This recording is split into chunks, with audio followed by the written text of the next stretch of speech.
नमस्कार, मैं हूं राधा राणा और आप देख रहे हैं आरबीएल टाइम्स। इस वक्त देश एक बार फिर से गंभीर परिस्थितियों के दौर से गुजर रहा है। पाकिस्तान की तरफ से हो रही लगातार हमलों के बीच भारत सरकार ने एक बड़ा फैसला ले लिया है। देश भर में सेना के सम्मान में और उनके मनोबल को ऊंचा बनाए रखने के लिए तिरंगा यात्रा निकाली जाएगी। यह यात्रा सिर्फ एक मार्च नहीं होगी बल्कि और देश के नागरिकों की एकजुटता और भारतीय सेना के समर्थन का प्रतीक बनेगी। जी हाँ, खासकर बिहार में इसको लेकर खास तैयारी की जा रही है। बिहार बीजेपी प्रदेश अध्यक्ष दिलीप जायसवाल ने ऐलान कर दिया है कि बिहार के बड़े शहरों से लेकर प्रखंड मुख्यालयों तक तिरंगा यात्रा निकाली जाएगी और हर नागरिक इसमें भाग लेकर सेना के प्रति अपनी श्रद्धा और समर्थन प्रकट करेगा। बीजेपी अध्यक्ष दिलीप जायसवाल ने मीडिया से बात करते हुए कहा कि बिहार पीछे नहीं रहेगा।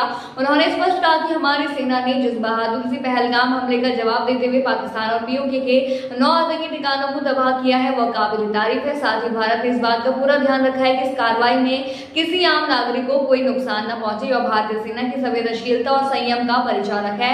लेकिन दूसरी ओर पाकिस्तान बौखलाया हुआ है और लगातार 3 दिनों से भारतीय नागरिकों को निशाना बना रहा है। जी हां, सीमा पार से ड्रोन और मिसाइल हमले के लिए जरिए जा रहे हैं। जी हां, जिनका भारतीय सेना पूरी मजबूती से जवाब दे रही है। कल ही पाकिस्तान की ओर से भारत की राजधानी दिल्ली को निशाना बनाने की कोशिश की गई थी, लेकिन हमारी सेना ने चौक से दिखाते हुए सभी मिसाइल और ड्रोन को समय रहते नष्ट कर दिया गया। जी हां, यह साबित करता है कि हमारी सेना हर स्थिति से निपटने के लिए पूरी तरह से तैयार है। लेकिन दिलीप जायसवाल ने चेतावनी दी है कि आने वाले समय में देश के अंदर कठिन परिस्थितियां उत्पन्न हो सकती हैं। इसमें हर नागरिक का फर्ज बनता है कि वो न सिर्फ सतर्क रहे बल्कि सेना का मनोबल बढ़ाने के लिए एकजुट होकर खड़ा हो। तिरंगा यात्रा इसी भावना का प्रतीक होगी। 11 मई से शुरू होने जा रही यह यात्रा न सिर्फ सैन्य समर्थन की अभिव्यक्ति होगी बल्कि यह हर भारतीय के दिल में बसे देश प्रेम और देशभक्ति की झलक भी होगी। जी हर गोली, हर गली, हर मोहल्ला, हर गांव और शहर में जब तिरंगा लहराएगा तो वह सिर्फ एक झंडा नहीं होगा, वह एक संकल्प होगा कि हम अपने देश की रक्षा के लिए एकजुट हैं, अपनी सेना के साथ हैं और हर साल इसका डटकर मुकाबला करेंगे। इस अभियान में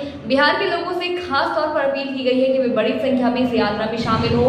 बीजेपी अध्यक्ष ने कहा कि पाकिस्तान की मंशा भारत को कमजोर करने की है, लेकिन हमारी एकजुटता ही हमारी सबसे बड़ी ताकत है। उन्होंने कहा कि सेना सिर्फ सीमा पर नहीं लड़ रही, अब जरूरत है कि हम सब भी अपने अपने स्तर पर अपने देश की रक्षा के लिए तत्पर रहें। उन्होंने बताया कि केंद्र सरकार ने सभी राज्यों को रेड अलर्ट पर रखा है और सीमावर्ती इलाकों में खास तौर पर सुरक्षा बढ़ा दी गई है। बिहार के सीमावर्ती जिलों में चौकसी पहले से ही और कड़ी कर दी गई है। आप क्या सोचते हैं इस पूरे मुद्दे पर, हमें कमेंट सेक्शन में जरूर बताइए और बने रहिए आरबीएल टाइम्स के साथ ही चैनल को सब्सक्राइब करना न भूलें और हमारी फेसबुक और वेबसाइट के साथ भी जरूर जुड़ें।